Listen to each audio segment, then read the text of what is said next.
Alors, pour commencer à introduire la table ronde, j'ai voulu donner un peu de cadre et présenter le sujet.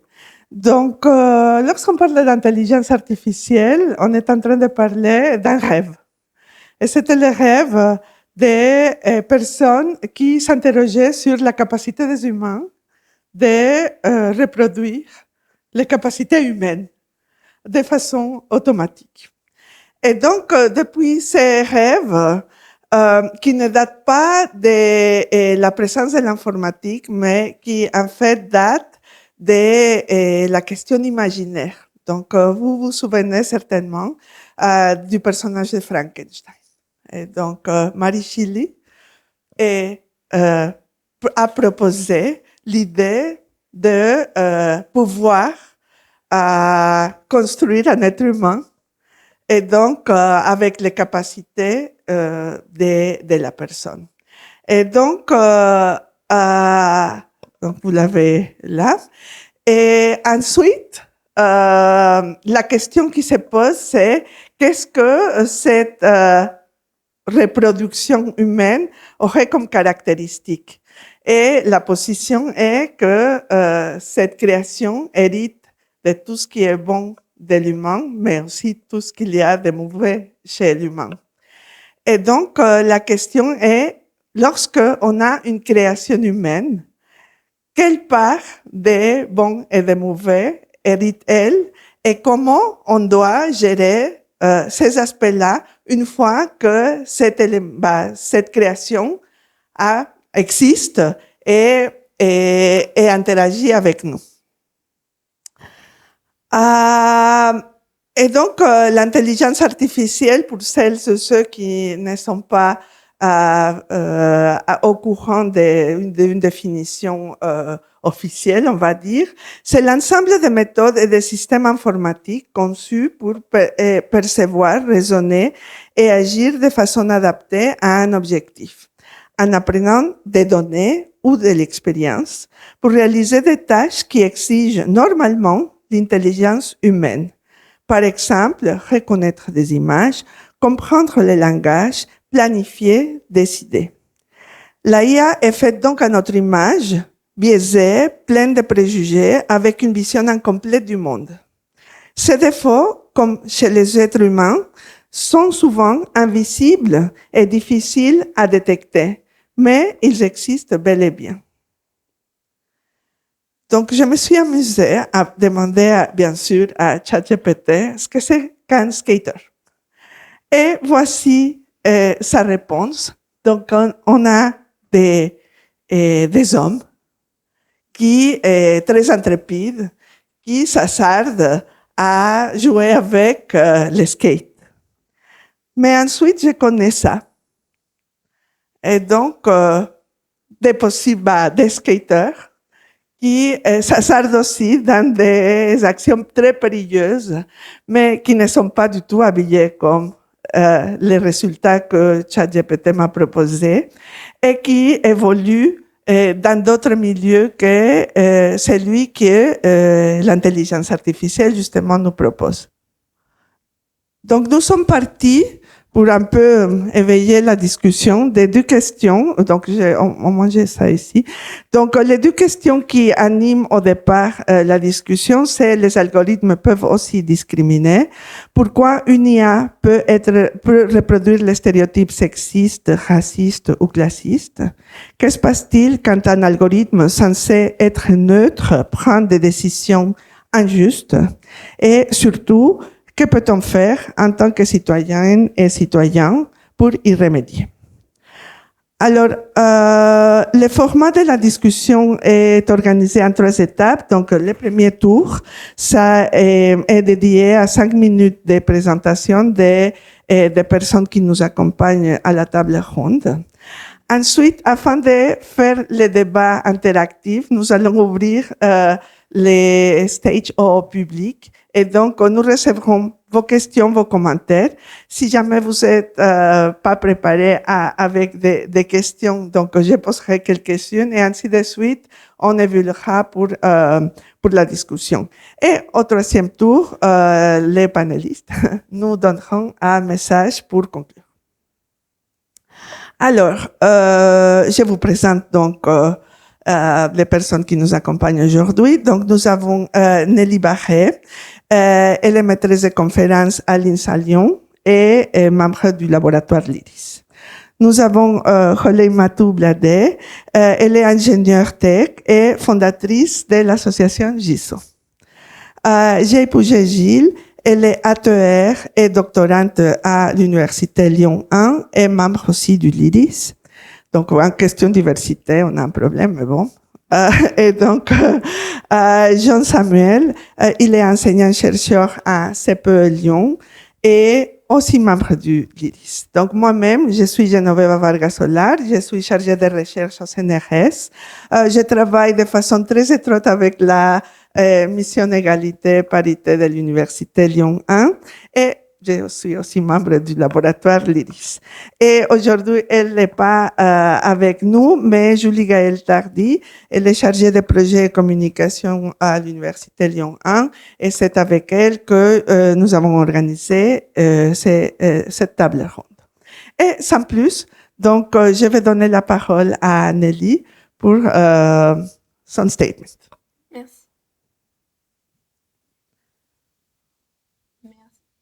Donc, quand on cherche, par exemple, sur Google, à quoi pourrait ressembler un ou une chef d'entreprise, en 2015, Google nous sortait uniquement des hommes. Vous voyez à gauche, on a uniquement des hommes plutôt blancs, plutôt dans la tranche d'âge 40 ans et plus. Donc, question de diversité, on n'est pas très bien. Et donc, niveau biais, on n'est pas très bien non plus, puisque là, il y a vraiment un gros biais de genre où on se dit un chef d'entreprise, c'est forcément un homme blanc qui a plus de 50 ans. Ils ont corrigé ça depuis, heureusement, puisque vous voyez qu'en 2025, on a quand même dans les carrés rouges quelques femmes qui sont là.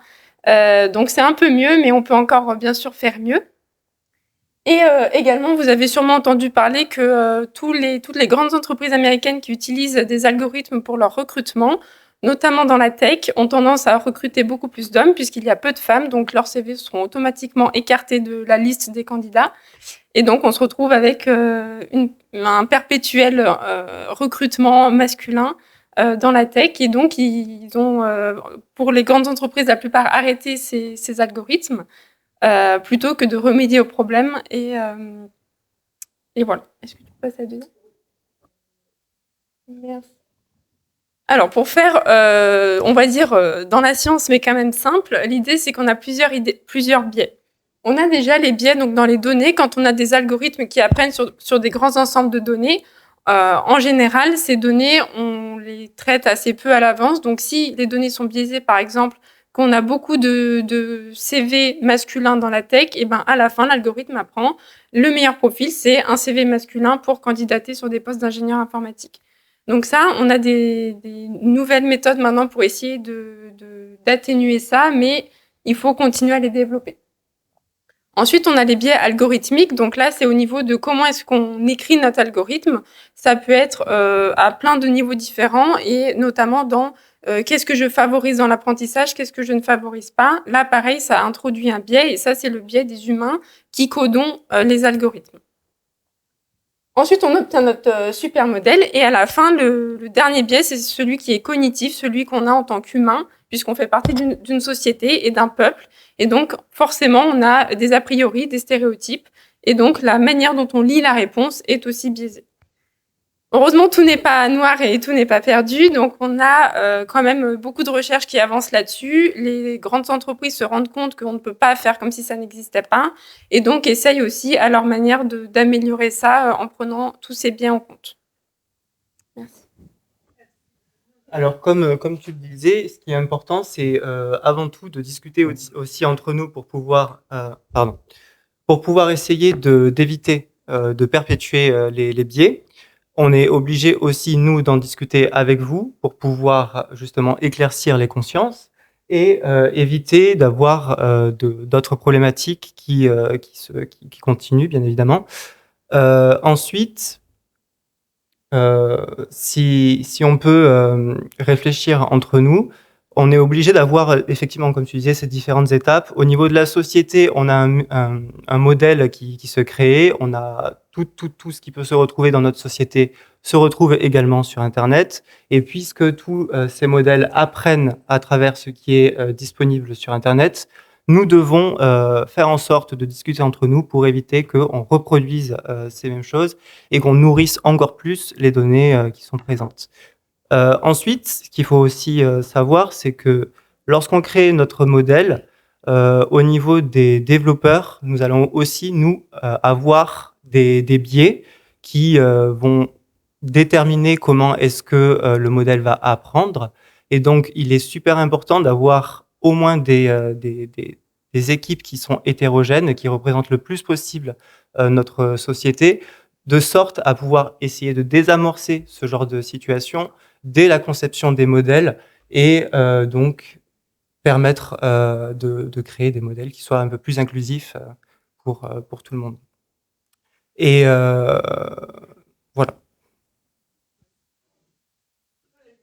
Eh ben, déjà, pour commencer, j'ai adoré le chemin que vous avez montré tout à l'heure, puisque ça montre les différents niveaux où cela se passe. Au final, en fait, pour ne pas redire ce que vous avez dit, c'est tout simplement, ça revient à quand on dit diversité d'équipe, on parle de performance. Au final, en fait, moi, je suis une personne qui œuvre pour l'équité femmes-hommes. Prenons l'exemple sur ce thème-là, homme-femme. Eh ben, je ne reproche pas à un homme de réfléchir comme un homme. Je ne reproche pas à un homme de pas penser pendant qu'il fait quelque chose qui concerne les femmes. Je ne suis pas en train de dire que c'est pas quelque chose qui lui concerne. Mais je ne lui reproche pas si jamais il passe à côté. Par contre, pareil, à une femme, je ne lui reproche pas de ne pas penser aux hommes forcément tout le temps. Parce que c'est un effort d'intérêt général, il faut le faire, c'est très bien. Mais chacun, au final, fait comme... Enfin, il y a des biais que chacun a, c'est humain, on est différent, c'est humain. Donc ça revient à quoi? Si on ne veut pas que tout... qu'on part dans un chemin qui va nous planter dans pas longtemps, cela revient à une diversité, en fait, tout simplement. Donc, dans une équipe, quand tu construis une équipe, tu dois te baser sur les compétences, mais aussi sur l'apport que les personnes peuvent apporter au sein de l'équipe. Ce qui veut dire que si une équipe, ils sont beaux sortis de Harvard ou de l'université Lyon, hein, évidemment, puisque je suis sortie d'ici, donc c'est la meilleure université, ils vont vouloir faire bien, avoir les compétences qu'il faut. Si on ne prend pas en compte de la diversité de la société grand S, eh ben, on fera ces biais dont elle a parlé. Donc, il est important qu'il y ait des femmes, des hommes, des noirs, des blancs, peu importe, même si on est d'accord, si on était vivant quand ils ont parlé de race, on aurait dit il n'y a pas de blanc, il n'y a pas de noir, c'est juste des humains. Mais en tout cas, de prendre en compte de cette diversité, puisque c'est un des paliers importants qu'elle a décrit. Encore maintenant, une fois qu'on a cette équipe diverses de l'âge, de différences de pensée. Maintenant, il y a le développement, il y a comment on le fait. C'est là, à ce moment-là, que rendre peut-être le côté, est-ce que je suis une personne qui aimerait apporter à la société? Est-ce que je veux creuser plus loin que ce que tout le monde dit et autres? Là, à ce moment-là, ça arrive. Mais ça, ce n'est qu'un élément qui arrive une fois la discussion, une fois l'architecture est réfléchie, une fois plein de choses ont été prises en compte. Donc, quand on prend en compte tout ça, on revient à l'éthique, simplement. Et cette éthique-là, si on veut si on veut une IA qui ne reproduit pas exactement les biais que nous avons, que exactement la société aujourd'hui, l'inégalité qu'on a dans la société, eh ben, il faut peut-être poser des règles. Merci Geneviève et merci Miss Égalité pour l'invitation. Moi, je sais pas, j'aimerais bien vous juste parler de l'histoire de IA générative. Il y a quelques années, quand Galactica, le modèle de Facebook est sorti, j'étais au bureau et j'ai vu que ça c'est très puissant, ce modèle est assez puissant. Et j'ai posé des questions sur mon domaine de recherche. J'ai posé c'est quoi le web sémantique. Et donc, quand j'ai regardé la réponse, j'ai dit, waouh, c'est bluffant. Et tout de suite, j'ai envoyé la réponse à tous mes collègues en disant, regardez, Galactica est sorti, c'est super, un modèle super qui est capable de répondre à toutes mes questions. Et donc, j'étais dans une étape de waouh, comme, je pense, comme beaucoup de personnes ici, quand ils ont vu ChatGPT. Pour moi, c'était pas je pense que c'était un avancé qui va venir bientôt parce qu'on avait déjà fait plein de TP à l'école sur l'aspect IA générative avec les modèles LSTM, etc. Mais qui n'étaient pas capables de répondre à ce type de questions.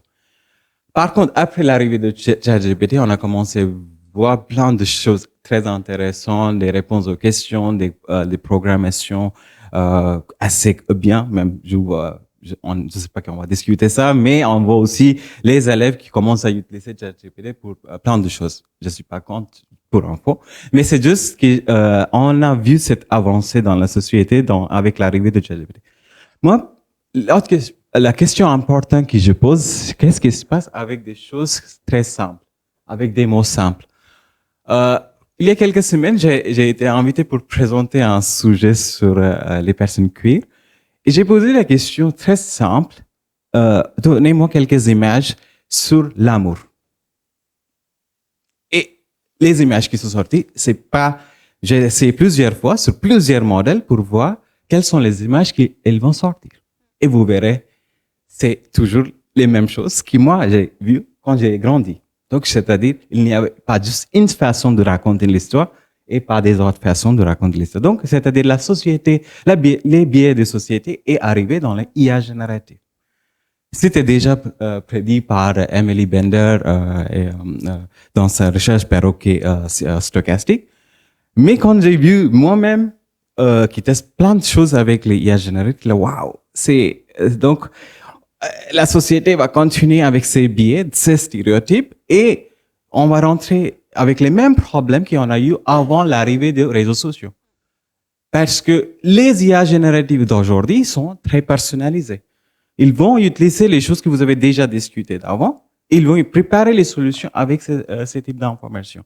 Donc pour moi, si on ne fait pas très attention sur cet aspect, les biais de la société et les données qui ont été utilisées pour entraîner ces modèles, on va créer une société qui est encore biaisée, qui aura toujours cette stéréotype envers quelques personnes.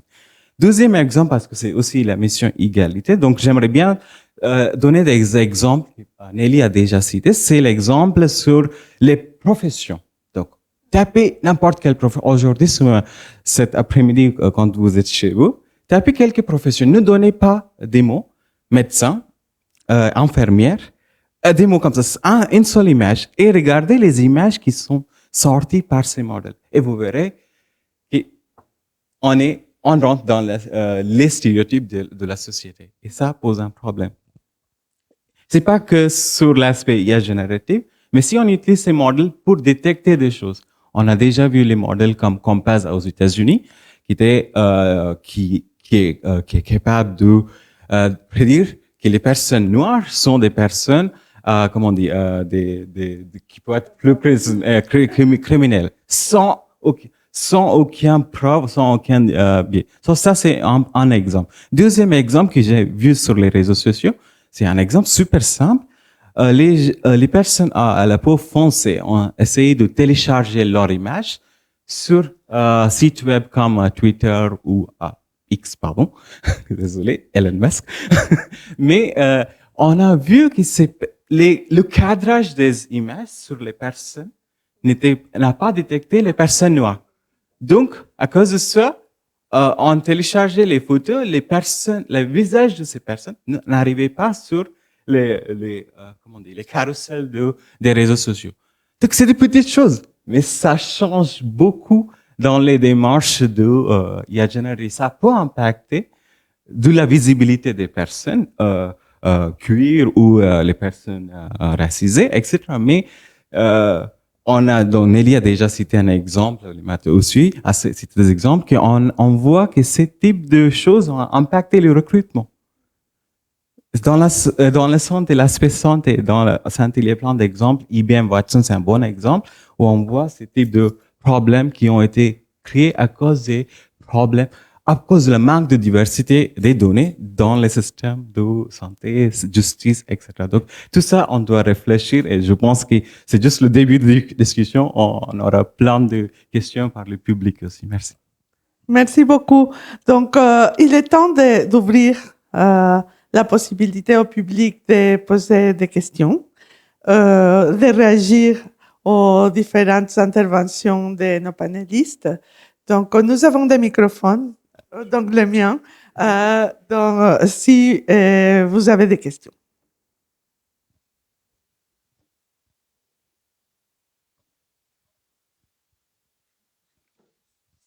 Merci pour ces introductions. Moi, j'avais une question. Donc, on est d'accord que l'intelligence artificielle, c'est notre image finalement de notre société. Notre société est biaisée, du coup, c'est biaisé. Est-ce qu'il y a eu des études qui ont utilisé du coup l'intelligence artificielle pour étudier nos biais?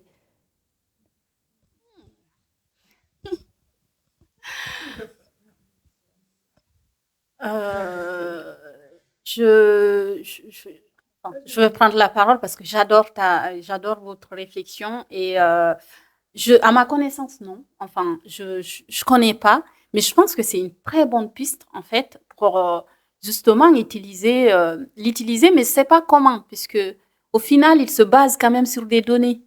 Donc, comment on va l'utiliser pour nous travailler sur nos biais à nous? Je sais pas comment, mais je trouve que c'est ultra intéressant parce que peut-être que nous, en tant qu'humains, ça fait des années, on existe sur Terre, on essaye, mais on n'y arrive pas. Peut-être que l'UA va nous aider, je sais pas, mais voilà. Est-ce que si vous avez des études? Ok. Donc oui, pour compléter, on a des études qui essayent de voir quelle est la différence entre des modèles de langage qui sont faits en Europe, en Amérique et en Chine. Et en fait, on se rend compte que les biais culturels sont extrêmement forts et que la même question posée, par exemple, en Chine, question sur le travail en Chine et en Europe, il n'y a pas du tout la même réponse. Donc, ils savent, voilà, ils sont très bien au courant qu'il y a énormément de biais. Ils essayent de le quantifier, mais après, il faut essayer de comprendre sur quelle variable, sur quelle notion on essaie de calculer cette différence entre les modèles. Est-ce que c'est sur un aspect... la réponse est juste pour une société, mais peut-être pas juste correcte pour une société et incorrecte pour une autre. Est-ce que c'est une manière d'interpréter le résultat? Est-ce que c'est uniquement l'apprentissage et que finalement le modèle sera peut-être le même si on apprend sur des données européennes? C'est en cours d'investigation, mais après, je pense qu'il faut vraiment corréler ça avec des études psychologiques et sociétales de tout ça. Moi, je pense qu'il y a quelques études ou quelques tests qui ont été faits pour détecter les biais dans la société. Il y a un exemple comme le chatbot de Microsoft qui a été connecté sur les réseaux sociaux pour détecter qu'est-ce qui se passe quand on laisse le chatbot à répondre à questions ou communiquer avec les personnes sur l'internet, surtout sur les réseaux sociaux. Et on a vu tout de suite que le chatbot Microsoft a commencé à prendre les paroles discriminatoires des personnes. Je ne veux pas aller loin, mais il y a beaucoup de choses qui ont été faites par ces chatbots de Microsoft. Donc, ça, c'est quelque chose qu'on a déjà vu. Deuxième aspect qu'on a commencé à regarder, c'est poser des questions sur plusieurs modèles. C'est-à-dire, vous avez plusieurs modèles. Donc, il y a Gemini, il y a ChatGPT, il y a, je sais pas, il y a Claude. Il y a des modèles locaux que vous pouvez tester et poser les mêmes questions sur les différents modèles et voir quels sont les différents types de réponses qui ont été faites par les différents modèles. Et ça, c'est quelque chose qui aujourd'hui on teste beaucoup pour détecter, comme Nelly elle a expliqué, pour comparer les réponses, des différentes réponses de ce modèle. Mais aussi, vous pouvez vous-même faire une autre point de discussion en posant les questions. Qu'est-ce que toi t'as manqué dans ta réponse?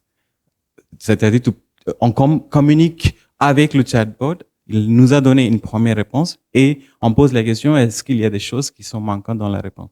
Et tout de suite, on peut comprendre qu'il y a eu des biais dans les réponses. Il manque des informations dans les réponses. Et il y a plein de chercheurs qui travaillent sur ces types de biais parce que c'est un sujet assez délicat pour la société. Je voulais vous poser une question. Donc, en fait, vous êtes en train de questionner les modèles de production des solutions de l'IA. Et si on se réfère aux caractéristiques des méthodologiques de la construction de l'IA, en fait, l'hypothèse, c'est que n'importe quel phénomène dans la réalité, il est possible de le représenter de façon quantitative, donc statistique ou probabilistique. Est-ce que vous ne pensez pas que le problème vient de là? Et que si on intégrait des aspects qualitatifs à sa construction, on ferait un pas pour corriger d'une part, et d'autre part pour aller vers la gouvernance.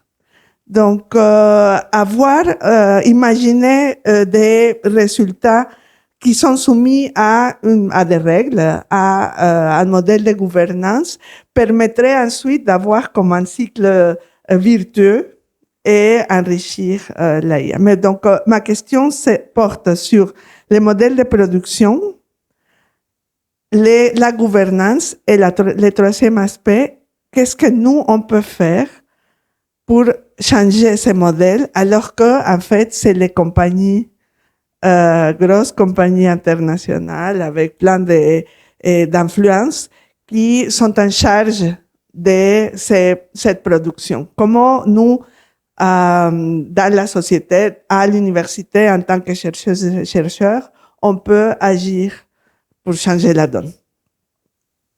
Peut-être je peux commencer. Donc, oui, effectivement, ce qui est sûr, c'est que les modèles que l'on produit, il y a aussi une question de comment on les produit. Clairement, les géants américains, il faut faire de l'argent, il faut que les gens l'utilisent, il faut que ça s'entraîne un maximum. Si on n'intègre pas au moins des notions de qualité, effectivement, ça va être juste statistique. Est-ce que j'ai souvent répondu la réponse correcte? Si 90% du temps, oui, on peut considérer que c'est un bon modèle. Alors qu'en fait, ce qui est important, c'est la qualité des réponses. Est-ce que j'ai répondu correctement, mais est-ce que j'ai répondu quelque chose de juste, pas biaisé? Ça, c'est une autre question. Je sais qu'il y a quand même pas mal de chercheurs, au moins maintenant, qui essayent d'intégrer ces notions de qualité pour tous les domaines de recherche, mais notamment pour l'IA, où aujourd'hui c'est notre sujet. Après, la question, c'est, en tant que chercheur, on aime bien tout mettre avec des variables et des chiffres, donc comment est-ce qu'on quantifie la qualité? Ça va être là le problème. Donc, ça peut être soit des études, on va dire expérimentales, où on va poser des questions, on va regarder les réponses, et nous-mêmes, en tant qu'humains, on va juger est-ce que c'est correct, pas correct, est-ce que c'est biaisé, est-ce que c'est pas biaisé. Mais du coup, il y a encore le biais de celui qui regarde, celui qui confirme, est-ce que c'est juste ou pas. Donc oui, c'est sûr qu'intégrer ces notions de qualité, c'est, à mon avis, primordial. Et après, même nous, je pense, dans la réflexion de comment est-ce qu'on construit un modèle d'IA, sur quoi on se base, sur quelles caractéristiques on fait attention, ça, c'est aussi une réflexion générale à avoir, pas que pour les gens qui développent, mais pour peut-être toute la société, et pas juste se dire « Ah, mais c'est bon, ChatGPT m'a répondu, je copie-colle ça dans mon devoir, et c'est terminé. » Voilà, donc peut-être que aussi, c'est une question de « Je fais attention à la qualité de ce que j'utilise pour que peut-être les réponses à moitié justes ou à moitié biaisées ne soient pas utilisées. » On dise à ChatGPT « Là, ce que tu m'as répondu, c'est à moitié complet. Régénère-moi une réponse qui tient en compte ça, ça et ça. » Merci. Quelqu'un d'autre veut prendre? De mon côté, je voudrais compléter aussi sur la notion de la production des modèles. Lorsque on voit, par exemple, il y avait certains chercheurs qui se sont posé la question, notamment, par exemple, d'enlever dans les corpus de données toute mention du genre. On pourrait, par exemple, imaginer, se poser la question, est-ce que ça va régler le problème ou pas? On pense que non. Après, concernant la gouvernance aussi, on peut se poser la question, est-ce que on a besoin que cette gouvernance soit faite par un ordinateur, une machine, une IA, est-ce qu'on voudrait pas aussi plutôt toujours avoir la possibilité d'avoir une intervention humaine, bien qu'elle soit biaisée, bien entendu? Est-ce qu'on voudrait pas toujours avoir la possibilité d'avoir une intervention humaine pour pouvoir gouverner finalement une décision? Voilà, c'est des questions qu'on peut tout à fait se poser et qui pourraient être intéressantes sur les questions de production de modèles et de gouvernance, effectivement.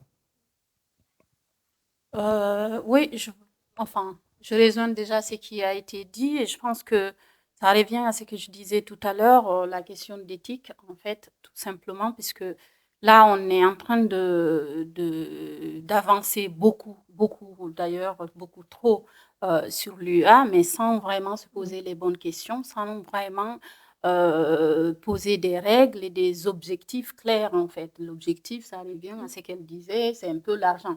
Et puis, on est tous dépendants de ces grands groupes américains et pourtant, on le sait, ils ne cherchent pas notre intérêt forcément, ils cherchent à avoir de l'argent. Donc, nous, en tant que citoyens, en tant qu'humains, peut-être aussi on peut participer à demander des explications, regarder est-ce que c'est RGPD, comprendre en fait ce qu'on utilise derrière pour mieux l'utiliser, être conscient aussi que ça reste une IA, être conscient aussi que c'est fabriqué par des personnes qui ont des objectifs bien arrêtés. Donc, ça, c'est notre devoir en tant que citoyen et puis notre devoir aussi d'imposer à nos gouvernants parce qu'au final, ça revient à ça aussi. On parle du A, on parle de ces grands groupes et nous, citoyens, mais aussi, c'est nos gouvernants aussi. C'est à eux, à un moment donné, de se lever et dire « Ok, ça ne va pas. Vous allez faire ce que vous voulez aux États-Unis, mais nous, en France, voici les règles et il faut que ça soit respecté comme ci, comme ci, comme ça. » Et ça, je pense qu'à un moment donné, il faut que ça soit clair. Une fois tout ça, je pense que ça soit aux États-Unis ou ici, il y a quand même une question de transparence. Puisqu'en fait, on utilise tous, personnellement, ChatGPT, des UA, peu importe laquelle, mais on ne sait même pas sur quoi ils sont basés. En fait, on ne sait rien de tout ce qu'on utilise.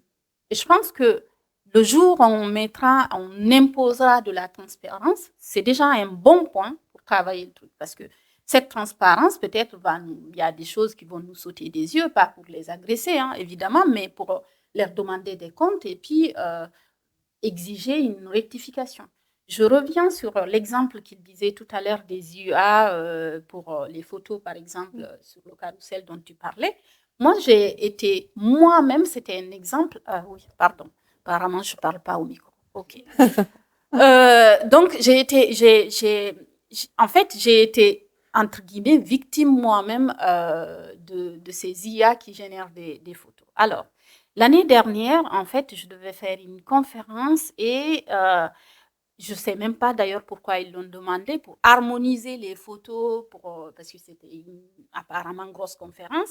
Il disait, tu fournis une photo, il te disait de prendre ta photo et de générer depuis une IA pour que ça respecte les codes de machin et tout ça. Je vous jure, j'ai généré, ça date l'année dernière, j'ai généré ma photo. C'est moi parce que c'est mon afro, c'est moi parce que c'est mon nez épaté, là, couché. Mais j'étais blanche. Mais je vous jure, j'ai oublié, je t'aurais envoyé, j'aurais dû t'envoyer la photo par mail pour que tu l'affiches. On voit que c'est à peu près moi, mais moi en blanche. Et tout simplement parce que, en fait, les UA qui génèrent des photos, leur objectif, c'est quoi? C'est générer des photos jolies, des personnes belles, belles, machin. Donc, pour lui, être beau ou belle, c'est être clair, tout simplement. Donc, j'ai tout mes traits, parce que ça, il a arrivé à dessiner, mais il a embelli tellement la photo que j'étais blanche. Donc, ça, c'est aussi un exemple, en fait, et ça date vraiment de l'année dernière, et j'imagine, si je reprends encore cette UA, peut-être elle aura foncé un peu, mais ne serait jamais noire comme je suis, en fait, tout simplement. Donc, il y a cette question de transparence pour savoir déjà qu'est-ce qui est derrière pour que nous, citoyens, on dit ça ne va pas, il faut faire autrement, puisqu'on c'est nous qui consommons, en fait. Le jour où on arrête de consommer, ils vont arrêter. Donc, si on impose ça, ça va changer. Et puis, nos gouvernants, au final, franchement, s'il faut en vouloir à quelqu'un, c'est eux, en fait, parce que c'est à eux d'imposer aussi les règles qu'on peut appliquer à l'Europe ou à hauteur de la France. Et donc, voilà. Donc, au-delà de tout ce qui a été dit, je pense qu'il y a notre petite responsabilité, c'est d'analyser ce qu'on utilise et de demander des comptes, même si on est vraiment tout petit face à tout ça. Et puis, à nos gouvernants d'imposer quelque chose de clair et des règles, des objectifs et une transparence aussi. Des questions au public?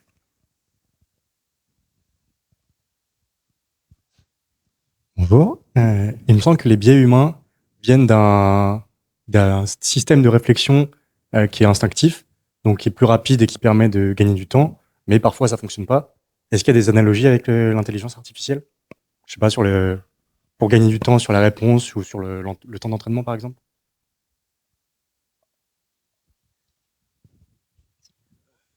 Je ne sais pas si vous avez testé la mode réflexion sur les questionnements. Donc, il y a plusieurs modes, deep research et research. Poser des questions et regarder comment il arrive à une conclusion. Et parfois, on voit leur façon de penser, comment ils jugent. Et ce type de façon peut nous aider à détecter les biais qui étaient présents dans ces systèmes. Je vais donner un exemple. Par exemple, si activer le mode réflexion et ensuite vous testez, ok, j'ai deux avis sur un sujet. Qu'est-ce que tu penses? Et regardez comment il fait une réunion entre plusieurs personnes et chaque personne décide, il donne une point de vue et ensuite ils sont d'accord et ensuite ils sont pas d'accord, ensuite ils sont d'accord, etc., etc.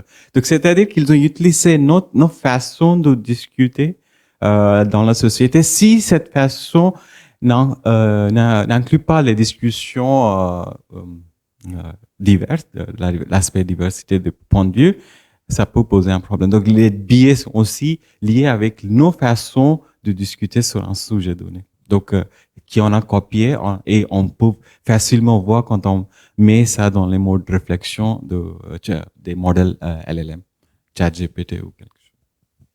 Nelly, peut-être.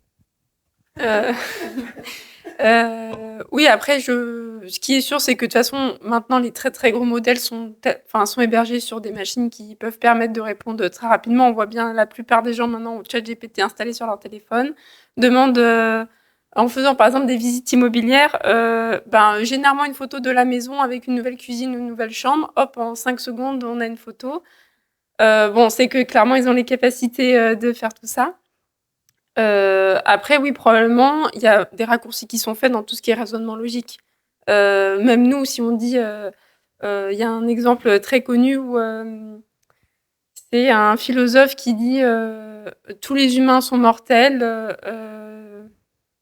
Je sais pas qui est humain, donc Aristote. Voilà, j'ai plus exactement l'analogie, mais du coup, en fait, même en faisant un raisonnement logique, en enlevant juste peut-être un ou deux éléments, en fait, on se retrouve à une contradiction à la fin. Donc, les LLM sont pas exempts de ça. Ils réfléchissent de manière très linéaire et logique. Donc, pour eux, ça fait sens aussi. Donc, après, oui, c'est pour ça qu'il faut bien regarder les raisonnements qu'ils font et que nous, de notre côté, on puisse aussi donner faire des raisonnements explicables, donner de la transparence, parce que tout ça, c'est des choses qu'on voit pas quand on demande juste une question à ChatGPT ou autre LLM. Je voulais juste aussi ajouter que ce côté instinctif pour le biais, peut-être que l'IA y arrivera demain, mais en tout cas, nous, de notre côté, on est aussi capable d'essayer de conscientiser des biais que l'on a pour éviter de trop être dans le instinctif, entre guillemets, et plus être dans le j'essaye de me rendre compte de ce que je pense là à l'instant T et que je n'ai pas encore exprimé. Mais est-ce que c'est exempt de tout biais? Est-ce qu'il n'y a pas quelques biais? Et comment est-ce que je vais faire pour mettre en place des méthodes pour justement moins impacter, moins être discriminante? Voilà, donc c'est des choses ça s'apprend à faire et voilà. peut-être qu'on pourra le faire avec des IA plus tard. Alors, est-ce qu'on m'entend bien comme ça? Oui. D'accord. Alors, pour commencer, je voulais vous remercier notamment pour les témoignages que vous avez donnés concernant des expériences assez violentes finalement de personnes aux prises avec l'IA. Néanmoins, en fait, c'est plus une remarque qu'une question que j'ai. Je trouve qu'il y a vraiment un problème dans la manière dont ces choses-là ont été posées dans cette conférence.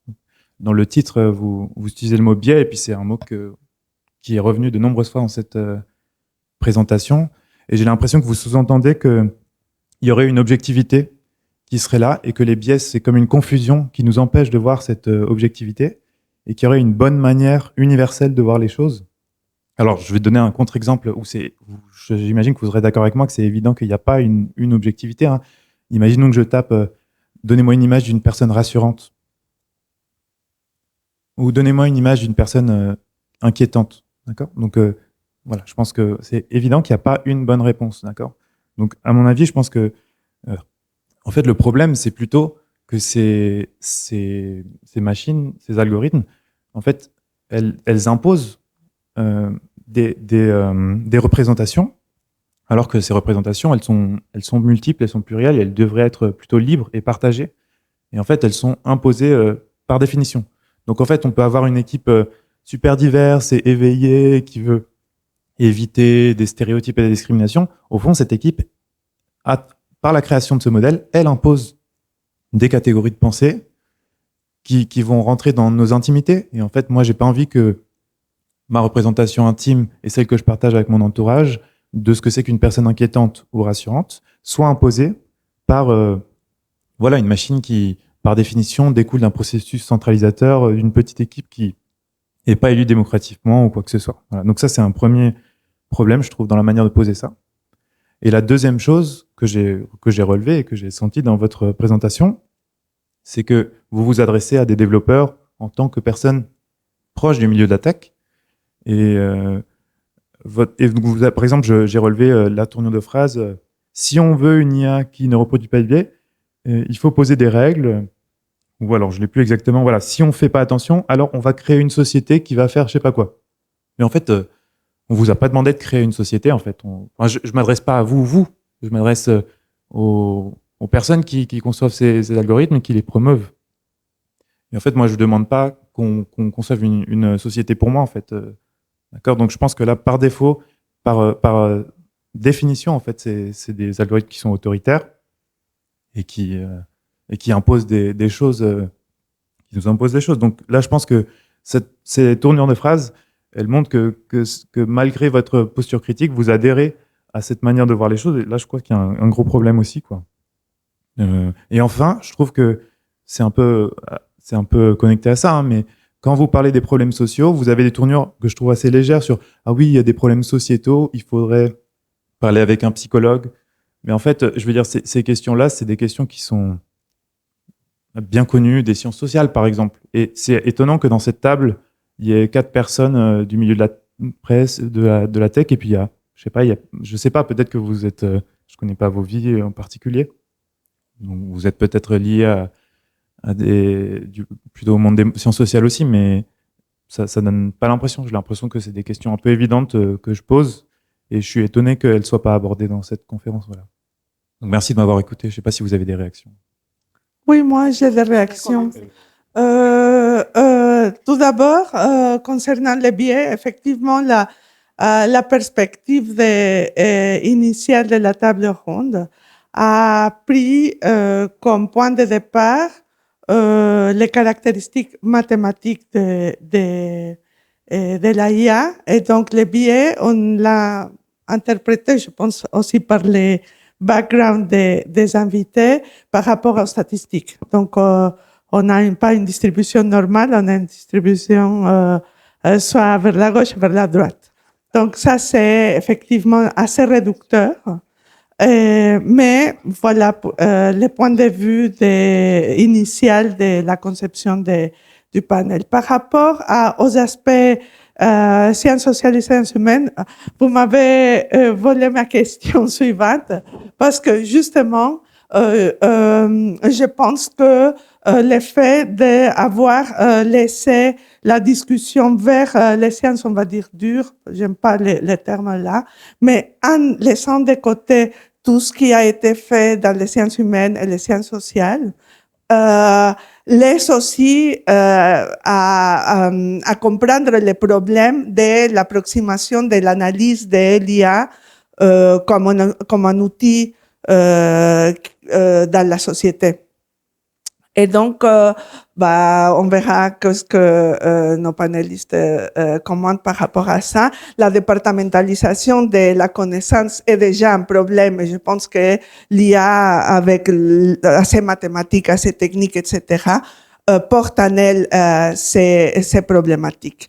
Quant à la légèreté des questions par rapport au point de vue sciences sociales, sciences humaines. Moi, j'ai un doctorat en sciences humaines aussi, et donc, du coup, je pense effectivement que n'avoir pas invité quelqu'un du milieu, oui, c'est un petit problème par rapport à la construction du panel. Bon, je vais essayer, et avec vous peut-être autant que possible, d'apporter cette perspective et donc, voilà, d'enrichir la discussion. Donc, par rapport justement aux aspects, j'avais touché les aspects qualitatifs, non? Donc, mais même si on considère les aspects qualitatifs, moi, ce que je vois dans nos réflexions jusqu'à maintenant, c'est que on agit post-mortem. Donc, le truc est là, on doit vivre avec, mais on se demande comment on peut l'utiliser. Est-ce que la question, c'est pas plutôt, une fois, déjà, on ne veut pas de cette société, mais le truc est là et les personnes l'utilisent. Et le problème aussi, c'est qu'à l'université, avec nos collègues, etc., il y a beaucoup de témoignages du fait que les étudiants et les étudiantes l'utilisent pour répondre à des questions, pour faire leurs devoirs, etc. Donc, est-ce que cette perspective post-mortem et d'utilisation irresponsable, entre guillemets, et les problèmes actuels de l'IA. Je dis pas qu'après on doit revoir comment elle est conçue, etc.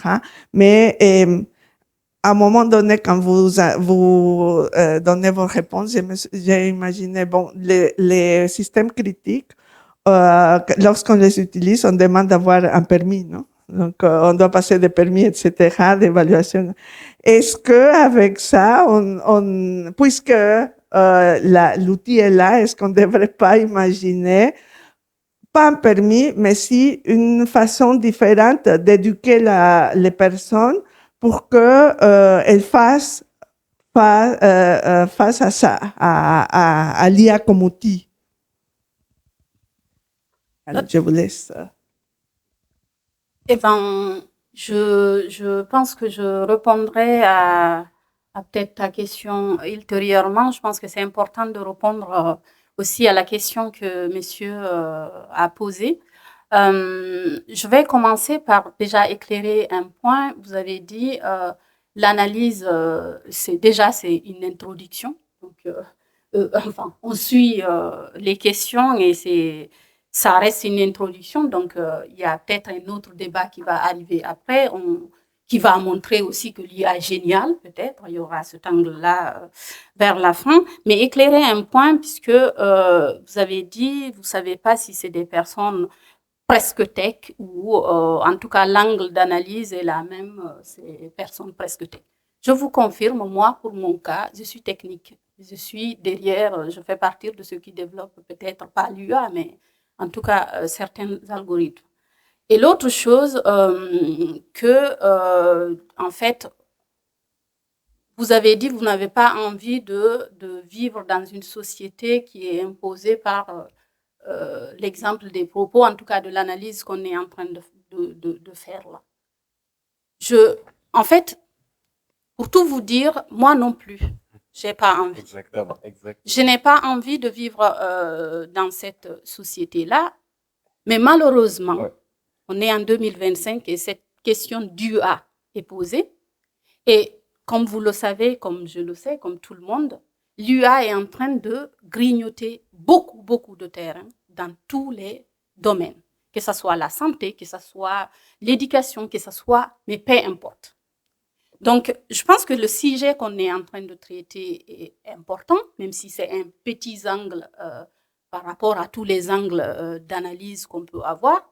Maintenant, dire on n'a pas envie de vivre dans cette société, je vous rejoins, on n'a pas envie, mais par contre, malheureusement, c'est les UA, en tout cas celle qui est générative, elle est basée sur des données, comme on l'a dit tout à l'heure et comme vous l'avez mentionné dans votre analyse. Donc, sur ces données-là sont biaisées. Et ça, c'est les études qui le montrent. Et je pense que vous, dans votre discours aussi, peut-être que vous le mentionnez. Donc, une fois qu'on sait ça, maintenant, vu que l'UA est utilisée dans tous les domaines, comme on l'a dit tout à l'heure, quand on pose une question à l'UA ou qu'on lui demande, qu'on lui confie une tâche, elle se base sur ces données et elle vous fait une réponse. Et malheureusement, à la différence de vous et moi, elle va pas vous apporter une réponse nuancée, c'est-à-dire, voici, vous avez ça, plus, et ça, et peut-être machin. Lui, il va vous dire factuellement, c'est ça. D'accord? Donc, ce truc qui va sortir, évidemment, vous ne voulez pas peut-être vivre dans cette société qui va être dirigée par ce truc qui va sortir. Moi non plus. Tout à l'heure, dans votre discours, vous avez dit, on a parlé de règles, d'imposer des règles, d'imposer des injonctions, en fait, quelque part, si je comprends bien. En fait, je ne pense pas que c'est juste parce qu'on le veut, en fait, ou parce que notre analyse nous amène à ça. C'est juste parce qu'on est face à des machines, et à des machines, si on leur dit pas, bah ça, tu as le droit, ou bien voici l'angle sur lequel tu vas analyser, ne serait-ce que pour piocher les données que tu vas utiliser, je pense que peut-être que vous avez une autre solution, mais en tout cas, ça risque d'être compliqué, puisque ça reste quand même des algorithmes, ça reste quand même une succession de règles, de données, de succession d'instructions, tout simplement. Donc, ces instructions, à un moment donné, c'est soit on laisse l'UA faire ses instructions tout seul, soit nous, en tant qu'humains, même si on ne veut pas rendre toute la société homogène, puisque ce n'est pas le cas, et ça a démarré, en tout cas, je pense que tous, on l'a partagé, mais par contre, en fait, je pense que si on veut que les choses avancent, ça ne veut pas dire l'UA, tout est nul là-dedans, c'est à un moment donné, nous, humains, vous, avec votre analyse,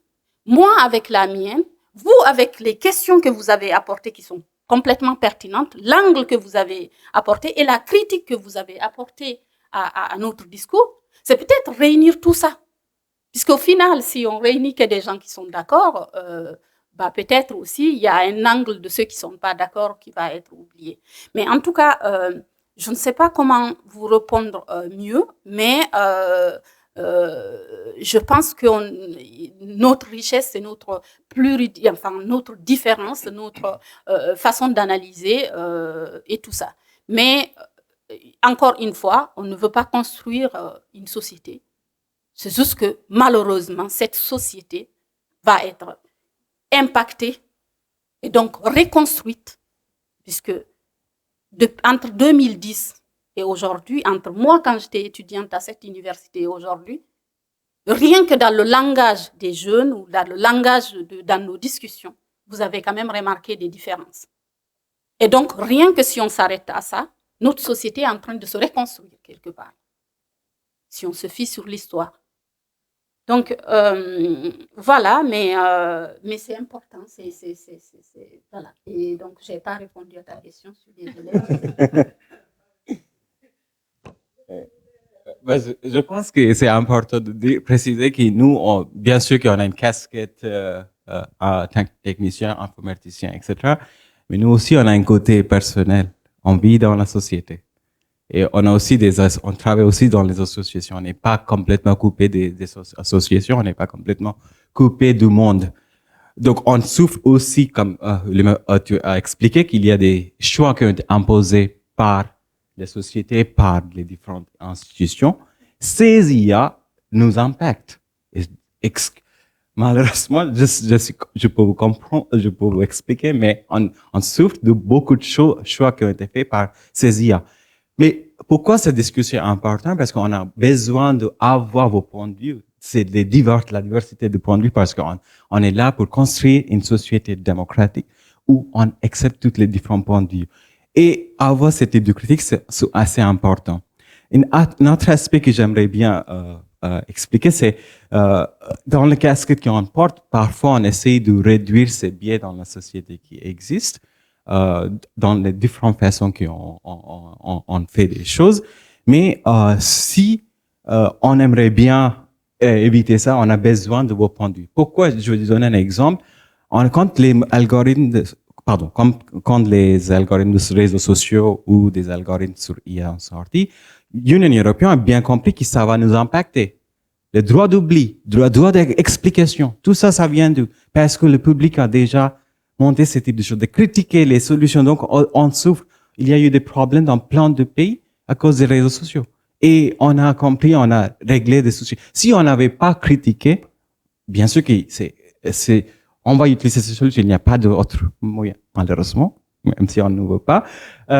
Mais c'est grâce aux critiques du public qu'on a compris qu'il y a des limites et on a imposé des règles. Droit d'explication, IA Act, RGPD, California Privacy Act, tout ça, c'est grâce à vous. Grâce à cette discussion qu'on fait aujourd'hui. Et, OK, en tant qu'informaticien, on a besoin de points de vue divers, mais on n'est pas comme les gens pensent que c'est tout le monde n'est pas technocrate, technocrate comme Elon Musk, on est aussi là pour écouter les gens. Merci. Oui, c'est un peu un commentaire pour rebondir sur tout ce qui a été dit. Et Oulimatou l'a dit, il y a la manière dont on reçoit en tant qu'utilisateur ce que le système d'IA va nous envoyer.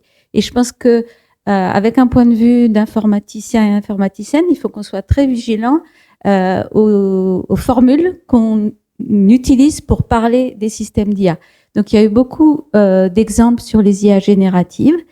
Et je pense que c'est très important de dire qu'une IA générative, c'est fait pour, par exemple, générer un texte et pas pour répondre à une question, et que c'est pas un système qui raisonne.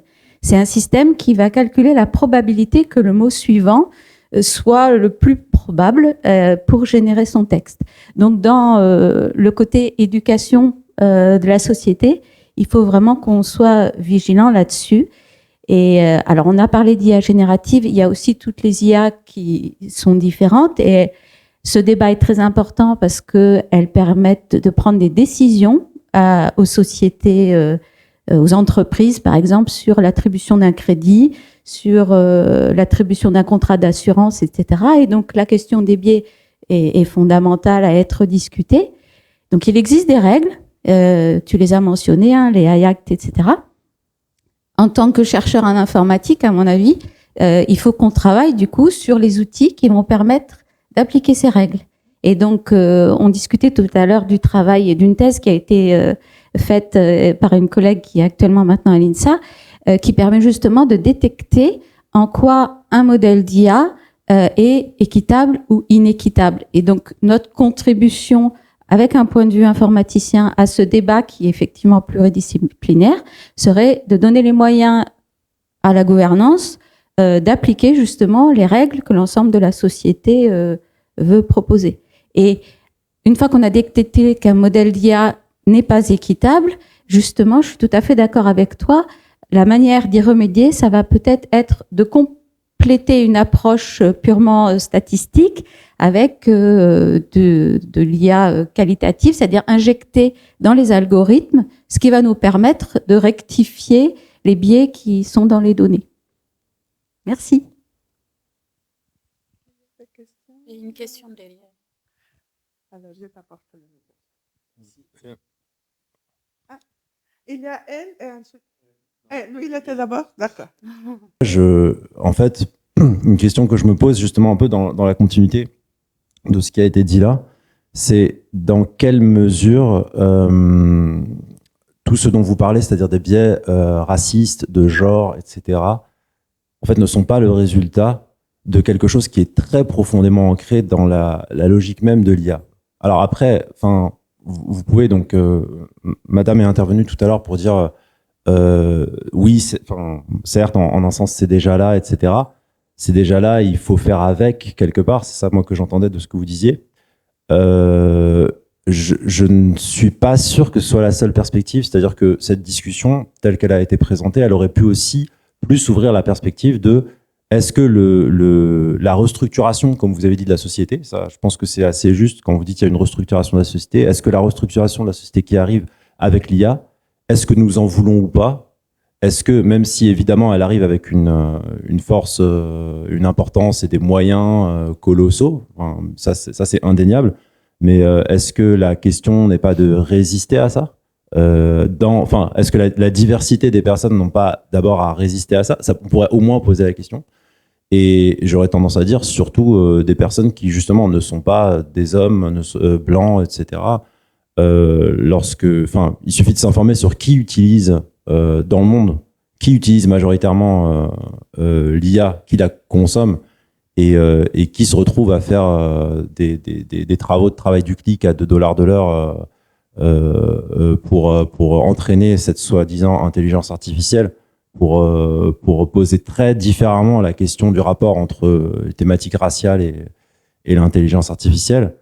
Ce genre de questions pourrait être abordé, mais plus profondément même le fait que l'IA, enfin ça vous le savez, tout le monde le sait en fait, ce que ça promeut, c'est un monde où ce qui est important, c'est de faire les choses vite, efficacement, que le plus important c'est le résultat, c'est pas le processus, c'est pas le temps qui est pris. Ça, c'est une vision très située historiquement de ce qui importe. C'est une vision pas moins, enfin presque, j'aurais envie de dire pas moins située historiquement de ce qui importe, de ce qui est valorisable, etc. Le fait que ce qui importe, c'est d'aller vite, c'est d'aller au résultat, etc. C'est aussi le produit d'une modernité occidentale, blanche, masculine d'ailleurs aussi, je pense. Voilà. Donc l'exemple que vous avez rapporté, Madame, de votre, enfin de la photo là qui vous représentait comme blanche. Et il est très intéressant, il est parlant, enfin voilà, malheureux mais drôle à la fois et tout, et il est intéressant. Moi, ce à quoi ça me fait penser, c'est justement, enfin, sur la question de l'IA, si je devais formuler une question, mais vous aurez compris que j'ai déjà la réponse, c'est pour reprendre la citation d'Audre Lorde, est-ce qu'on peut détruire la maison du maître avec les outils du maître? Je suis pas sûr.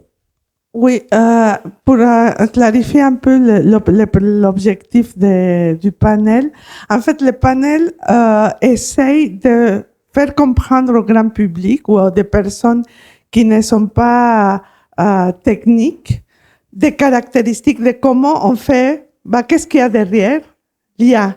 Mais notre point de vue n'est pas on va accepter l'IA comme seule possibilité d'outils pour impacter la société. Au contraire, nous voulons questionner et espérer à concevoir une autre façon de faire IA, décoloniser, féministe, etc., non capitaliste, si c'est possible, parce que déjà, lorsqu'on pense à IA féministe, est-ce que ça c'est possible? Est-ce qu'une IA décolonisée est possible? C'est toute la question des personnes qui travaillent en cette direction-là, disent, OK, nous pensons que c'est possible, nous pensons qu'il y a l'intérêt collectif qui doit être primordial et pas un intérêt capitaliste. Donc, mais afin d'être capable d'aller vers une autre direction, il faut bien savoir quelles sont les conditions dans lesquelles cette IA est produite. Et donc, parler des données, parler des vols des données parfois, parce que certaines compagnies font ça. Et donc, avec cette perspective quantitative un peu inacceptable, puisqu'elle ne permet pas d'avoir d'autres voies scientifiques dedans. Et donc, mais justement, à partir avec des personnes qui sont à l'intérieur de la technique et qui savent comment ces algorithmes et comment les données sont utilisées et expoliées parfois pour pouvoir la concevoir. Donc ça, c'est la perspective. Et donc vos interventions sont très bien accueillies. Je le trouve, ça, au-delà de si c'est violent ou pas, je les trouve très pertinentes parce que justement, ça permet de questionner et d'aller vers une possible direction différente. Alors, j'ai volé la possibilité de... Mais on va laisser la question, ensuite on... Allez-y. Oui, j'avais une question qui était un peu en lien avec tout ce qui a été discuté.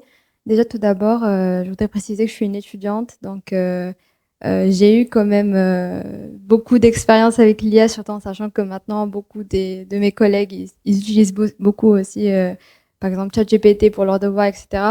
Et c'est vrai que ça peut être extrêmement utile, par exemple, quand on l'utilise pour nous aider dans des tâches qui sont très techniques, très répétitives et très, on va dire, objectives, entre guillemets, comme résoudre des problèmes de maths ou des choses qui sont très fixes et qu'on pourrait pas forcément discuter ou dans la validité, on pourrait pas forcément discuter comme 1 + 1 = 2. Par contre, quand il s'agit de choses qui sont un peu plus subjectives et qui sont beaucoup plus complexes et qui sont liées à dynamiques ou phénomènes sociétaux et du coup interpersonnels, comme par exemple une question du type ChatGPT, envoie-moi la photo d'une infirmière ou d'un infirmier et qu'on ne précise pas le sexe de la personne et que immédiatement ChatGPT, par exemple, il réfléchit en se disant tiens, je vais aller regarder sur les réseaux sociaux ce qu'ils ont dit par rapport à quoi ressemble une infirmière. Est-ce que ça va être une femme? Est-ce que ça va être une fille? Un homme? Est-ce que elle va avoir une certaine couleur de cheveux ou est-ce qu'elle va être dans l'acte des...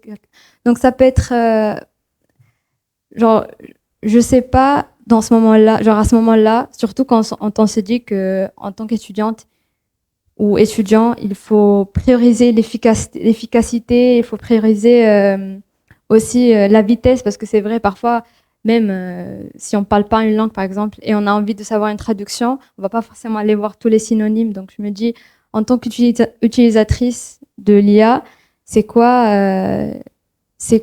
on va dire, ma responsabilité? C'est quoi que je devrais vouloir qu'il change concrètement? Parce que est-ce qu'il faut vouloir que, par exemple, l'IA n'ait pas accès aux opinions subjectives des gens pour pouvoir après réfléchir à une réponse et finalement nous donner une réponse que selon ce que vous avez dit est biaisée? Est-ce que c'est mieux que la réponse qui m'est donnée par l'intelligence artificielle précise toutes les options? Donc par exemple, qu'elle m'envoie la photo d'une infirmière femelle, mais après elle me dit attention, par contre l'infirmier c'est pas forcément... Genre, c'est quoi ce qu'on doit vouloir des gens qui développent ce genre d'intelligence artificielle? Et aussi en tant qu'étudiant, on va dire, est-ce que on peut se fier à l'intelligence artificielle que par rapport à ce qui est très objectif et très facile à classer dans une catégorie de vérité absolue, mais pas pour tout le reste? Ou est-ce qu'il faut tout le temps ne pas se fier à l'intelligence artificielle et privilégier nos propres biais subjectifs et se dire, par exemple, OK, ChatGPT m'a envoyé la photo d'une infirmière femelle, mais ça veut pas forcément dire que... Et dans ce cas-là, c'est vrai, mais parfois, genre, dans ce cas-là, on va dire mon biais, qui est que... Après, je sais pas si c'est forcément la bonne définition. Mon biais qui consiste dans la pensée que une infirmière n'est pas forcément femelle est vrai, factuellement. Mais après, parfois, peut-être que ChatGPT il va me convaincre que c'est pas vrai, alors que, genre, je sais pas si je me suis bien expliquée, mais c'était à peu près ça la question. Voyons ce que eux ils répondent.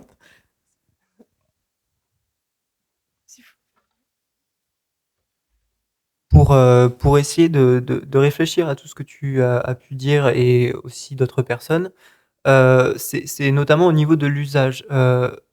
Pour moi, typiquement, la question de l'IA générative, beaucoup de personnes l'utilisent pour faire pour poser des questions qui sont autour du raisonnement.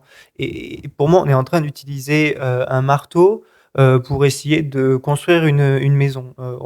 Il faut vraiment se poser la question de est-ce que j'utilise le bon outil pour répondre à ce que je veux faire. Donc voilà, c'est super important de former les gens à ça. Typiquement, lors de la fête de la science, dans 2 jours, on a des ateliers qui vont justement aider des élèves à se poser des bonnes questions lorsqu'ils vont utiliser ce genre d'outils. Donc voilà, c'est une bonne question qui a été adressée. C'est lorsque je veux faire par exemple du raisonnement, est-ce que j'utilise le bon outil? Si oui, alors comment est-ce que finalement la question est objective entre guillemets et donc peut-être adressée avec du raisonnement? Est-ce que même moi je ne sais pas vraiment si je peux vraiment le dire, mais est-ce qu'on peut représenter plein de choses subjectives et y répondre avec du raisonnement? Voilà, on a besoin de réfléchir à l'usage et on a besoin d'y réfléchir, que ce soit du côté des techs, que ce soit du côté de la politique aussi côté sociétal. Voilà, c'est pluridisciplinaire et je pense pas que la question soit facilement adressée et répondue comme ça. Si j'ai bien compris, en fait, la question de monsieur, c'est l'UA, pas que l'UA générative, hein. L'UA est basée sur des algorithmes et donc, du coup, nous devons laisser, ça reste des algorithmes, et nous devons laisser ces algorithmes agir. C'est ça Non. Ok, je veux bien, juste factuellement, en une phrase, c'était quoi la reproche et la question, s'il vous plaît? Oui, non, non, ce n'était pas ça. C'était d'aller dire que l'IA comme technologie et comme phénomène social, en fait, est complètement basé. Enfin, tout l'intérêt pour l'IA est basé sur l'impératif que toutes les activités de la société soient faites le plus rapidement possible, le plus efficacement possible, et qu'en fait, finalement, il y a une importance plus grande du résultat et du but et des fins par rapport au processus, au temps qu'on... Enfin voilà, vous pouvez Oui. prendre n'importe quel exemple, une traduction, pourquoi les traducteurs là vont tous se retrouver au chômage? Parce que l'IA le fait plus... Enfin, mais on pourrait prendre n'importe quel exemple. Ce que je veux dire, c'est que cette vision-là des choses qui fait prévaloir uniquement le résultat, les fins, etc. C'est une vision déjà très très libérale, très capitaliste, etc. et tout. Et par ailleurs, très située culturellement. Enfin là, je pense qu'en effet, partout dans le monde, en Afrique, en Asie, dans plein de pays, peut-être même en France, dans certains coins, etc. Les gens ont des manières de vivre, des formes de vie en fait qui ne sont pas du tout adaptées à ça. Et si on parle vraiment de diversité, il faudrait commencer à se demander est-ce que l'IA n'est pas la meilleure manière d'éradiquer la diversité des temporalités et la diversité des manières de vivre.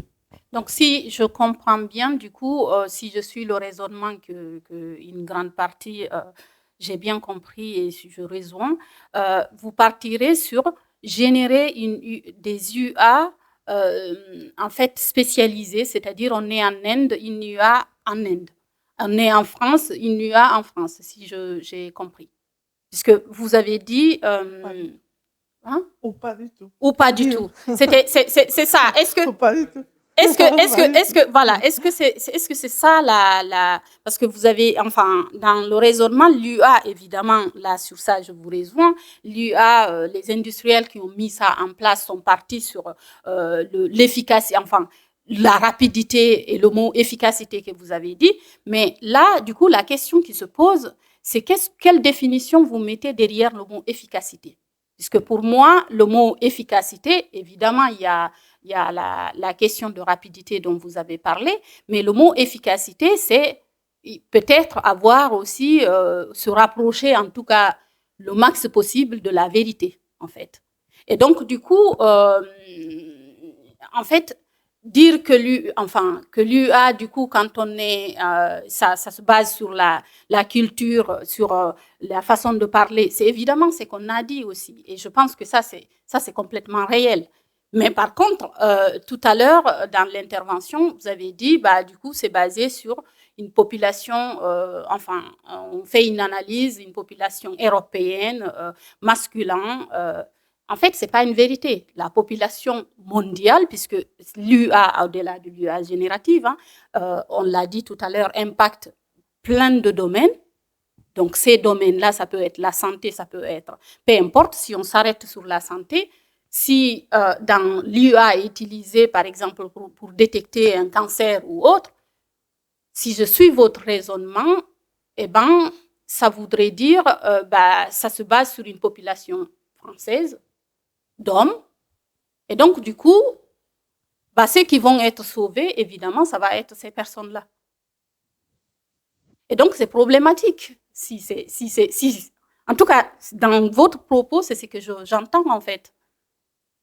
Et donc, si c'est ça, eh ben, est-ce que vous ou moi, on a envie de vivre dans cette société-là? Je ne pense pas. Est-ce que je peux compléter? Voilà. Oui, mais ce qu'on va faire, c'est la chose suivante. Donc, on est en train de toucher la fin de la discussion. Et donc, si vous pouvez faire un message, un commentaire sur tout ce qui a été dit, c'est les choses qui vous semblent plus importantes et plus saillantes. Oui, mais la question de votre positionnement. Je pense que comme on a vu aujourd'hui, c'est assez compliqué déjà de se mettre d'accord sur qu'est-ce qu'on veut pour le futur. Donc, je pense que l'idée, c'est déjà qu'on y réfléchisse en tant que personne tech ou pas tech. De toute façon, on l'utilise tous. Donc, l'important, c'est que nous, on y réfléchisse, qu'on ait aussi peut-être notre propre point de vue, même si c'est pas qu'on n'est pas d'accord avec notre entourage. L'idée, c'est de réfléchir nous-mêmes, qu'est-ce qu'on veut. Et ensuite adapter notre usage par rapport à ça. Si on se dit, par exemple, tout va trop vite, moi je veux pas que ChatGPT me donne en une demi-seconde la traduction de 500 pages en anglais, utiliser peut-être des traducteurs qui sont spécifiquement faits pour faire de la bonne traduction. Ça peut être une solution. Comme je disais tout à l'heure, on peut aussi demander des justifications, essayer de voir, pas juste prendre la réponse telle quelle et se dire, c'est bon, c'est terminé, je l'utilise dans mon devoir.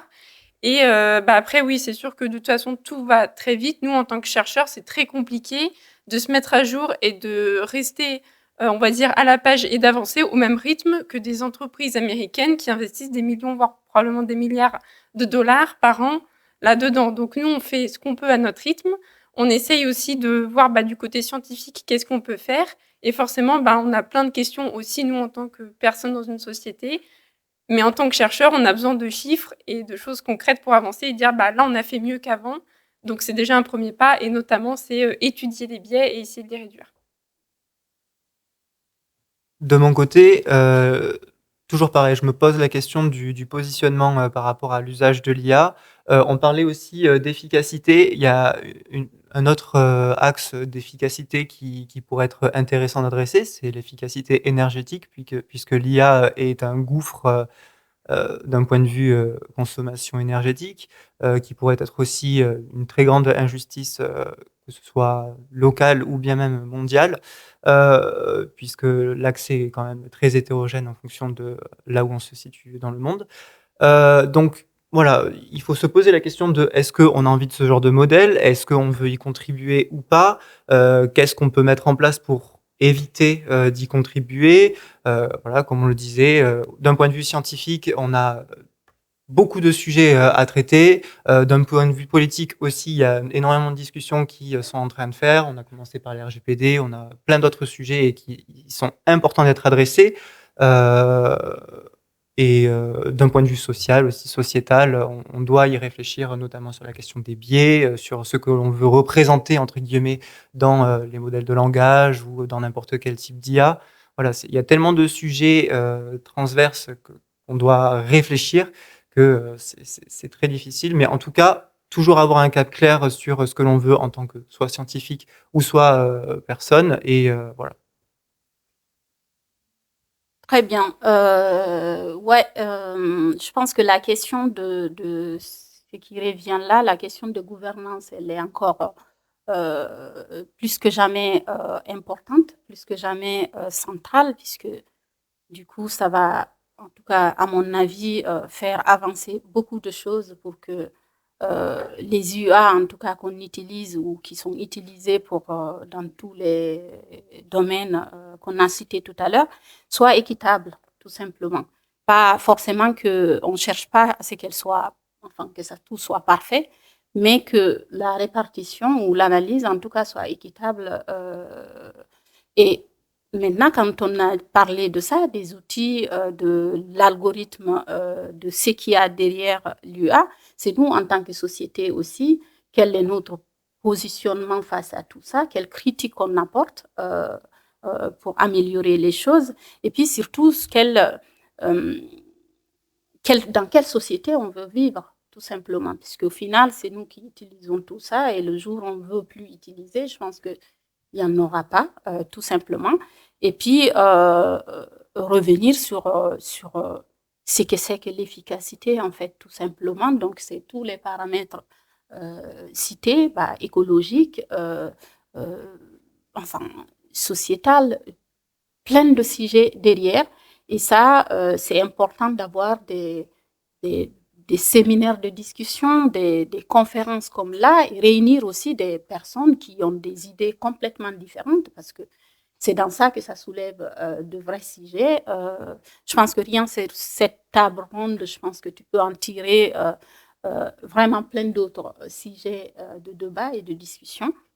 Et donc voilà, donc se poser les bonnes questions et donner du temps à tout ça, puisqu'au final, ce qui se passe en Europe se passera forcément en Afrique. Ce qui se passe en Inde ou peu importe où, arrivera à un moment donné. Donc, à un moment, il faut réfléchir et poser les choses de façon globale. On est sur la même terre.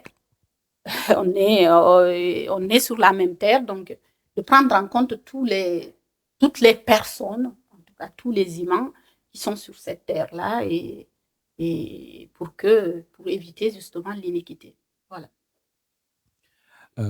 Moi, je pense, ma réponse est, il faut que vous testez ces outils parce que malheureusement, même si on veut vivre dans une société où les choses ne sont pas décidées par les algorithmes ou par les machines, on est forcé, on est obligé. Donc, pour moi, il faut tester, il faut comprendre les limites de ces modèles, tester avec plusieurs modèles, voir quelles sont ces limites et aussi signaler ces limites parce que sinon, on peut pas avoir des discussions sur les limites de ces modèles dans une société démocratique. Donc, pour moi, c'est avoir des différents points de vue, comprendre les limites de ces modèles, sont super importants. Sinon, on va créer quelque chose qui est lié avec les biais de la société. J'ai bien apprécié la réponse d'une étudiante qui a expliqué comment elle utilise ces modèles pour ses cours ou comment ses camarades utilisent. Il faut comprendre qu'il y a beaucoup de personnes qui n'ont pas la même capacité à comprendre les notions complexes dans un cours. Moi, j'ai déjà remarqué qu'il y a quelques élèves qui prennent beaucoup plus de temps pour comprendre un sujet. Et on a aujourd'hui les moyens pour créer des réponses qui est vraiment sorti du modèle ChatGPT pour apprendre un sujet donné. Donc, il ne faut pas oublier qu'il y a plein de personnes différentes dans la société qui essaient d'avancer. Et les ChatGPT ont donné, ou les modèles LLM ont donné la moyenne aujourd'hui pour tester, pour apprendre des choses intéressantes. Donc, pour moi, c'est tester et signaler des problèmes pour discuter ces problèmes ensemble.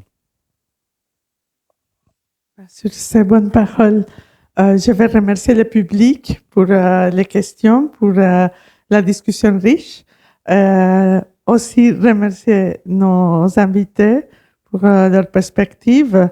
Et donc, nous avons le devoir de réfléchir, de questionner et éventuellement de proposer de nouvelles alternatives pour l'IA et sans l'IA dans notre société. Donc, merci beaucoup